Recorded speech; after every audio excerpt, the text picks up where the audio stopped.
welcome to the first episode of Sparks, the Zero Point, a segment from across the circus.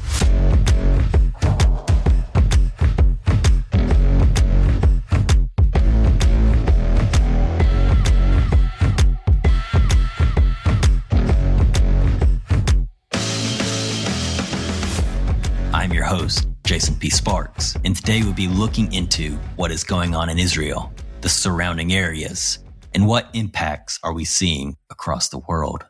To start off, I want to explain a few key things, and this explanation is a brief description from the viewpoints of the United States and or the United Nations. These are not my personal opinions or beliefs, because in this show, we will only be discussing the facts, the information as we know it, and attempt to learn more about them.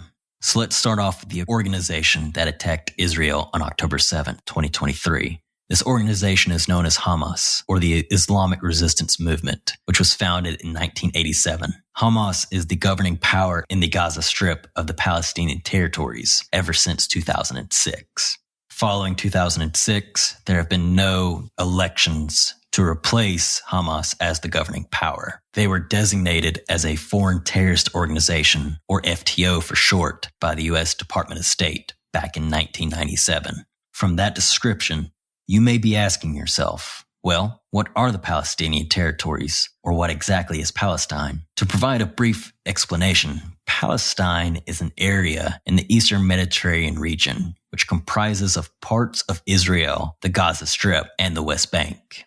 As I am sure many of you have seen or heard the saying Free Palestine, let's dive into what that means and the history behind it. Palestine, as I have previously stated it, as well as East Jerusalem, is seen as occupied territories by Israel by the United States Department of State. This occupation started in 1967 following the Israeli victory in the 6 Days War against Israel's neighboring countries, Egypt, Jordan, and Syria.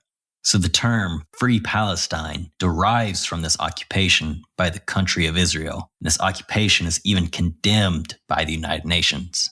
This occupation is seen as a humanitarian crisis. The Gaza Strip is blockaded. Trade is almost non-existent. Civilians are more likely to be unemployed than employed, and it is very difficult, if not impossible, for Palestinian civilians to leave. So why is Palestine important? Palestine, or at the very least parts of it, is seen as Holy Land to Christians, Jews, and Muslims. Now, with a brief introduction of the topic, let's jump into what is happening in this part of the world. On October 7th, 2023, Hamas militants launched an attack against Israel along the border of southern Israel and Gaza. This day was supposed to be a day of celebration for the Jewish holiday of Simchat Torah, but instead, it was a day that Hamas militants were able to attack 22 different locations across the border of Gaza and Israel. The Israeli Defense Force, or IDF, were caught completely off guard and unprepared of this attack, which allowed for Hamas devastation to reach as far as it did. With little resistance by the IDF, Hamas forces turned their attention to civilian targets. The U.S. reported that this attack claimed the lives of more than 1,300 civilians, including at least 31 U.S. citizens.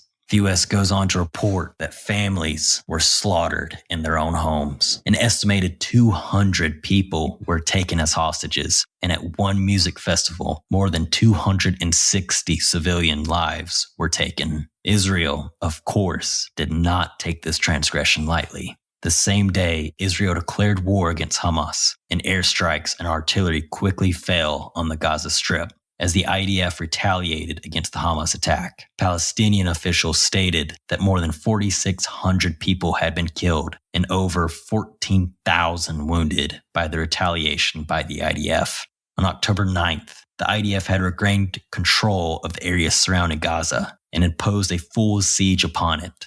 Israeli Defense Minister Gallant ordered a tightening of the blockade around Gaza and said, quote, "Nothing is allowed in or out. There will be no fuel, electricity, or food supplies. We will fight animals in human form and proceed accordingly," end quote. The The fighting has raged on, but has primarily been airstrikes, artillery, and rocket strikes going back and forth between the Israeli and Hamas forces. Skirmishes on the ground have been far and few between, or majorly unreported by either side. There have been claims by Hamas of ambushing IDF forces in Gaza, while the IDF states that only shots have been fired at them, but no ground fighting has commenced.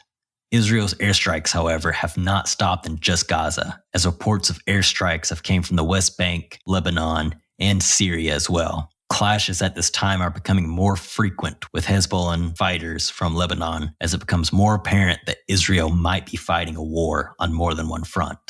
So let's move on to discuss the U.S. involvement in this war. The United States president has condemned Hamas for their actions against the Israeli people, but has asked the country of Israel to show restraint, that these actions and atrocities are done by the terrorist organization ruling over the Palestinian people, but are not the actions of the Palestinians themselves. With that being said, the president has shown his support for Israelis' efforts in Gaza, but yet again asking for restraint against those who want nothing to do with this war.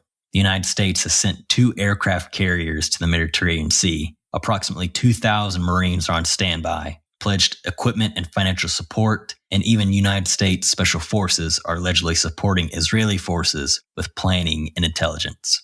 Through the U.S.'s support and show of military bravado, U.S. forces have seen what many news organizations are calling spillover from the war. U.S. forces have seen attacks on bases in Syria and Iraq. Protests have broken out across several countries, and U.S. embassies in Turkey, Malaysia, Tunisia, Morocco, and Jordan, just to name a few, have put out warnings of the planned demonstrations.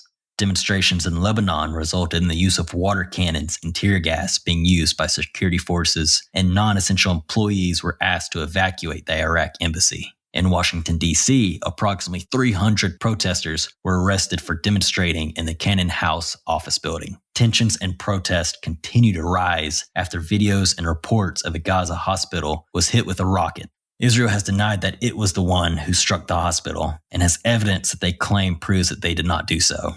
Protests and demonstrations are seen all over the world, but there is no indication of a ceasefire or an end to the Israeli occupation. Efforts have been made to provide humanitarian assistance in Gaza, but reports state that they are far from enough and that the situation will continue to grow worse, even though it is already dire. At time of recording this on October 22nd, 2023, the death toll in Israel is more than 1,400, with most of them being from October 7th, 2023, and the Palestinian death toll nears 5,000. To draw this episode to a close, I will say that I hope this war and bloodshed ends soon, but I'll continue to update you on the situation as more information comes out. Until then, stay informed and look for opportunities to make our world a better place. As always, I'm your host, Jason P. Sparks, and thank you for tuning in to Sparks, the 0 Point.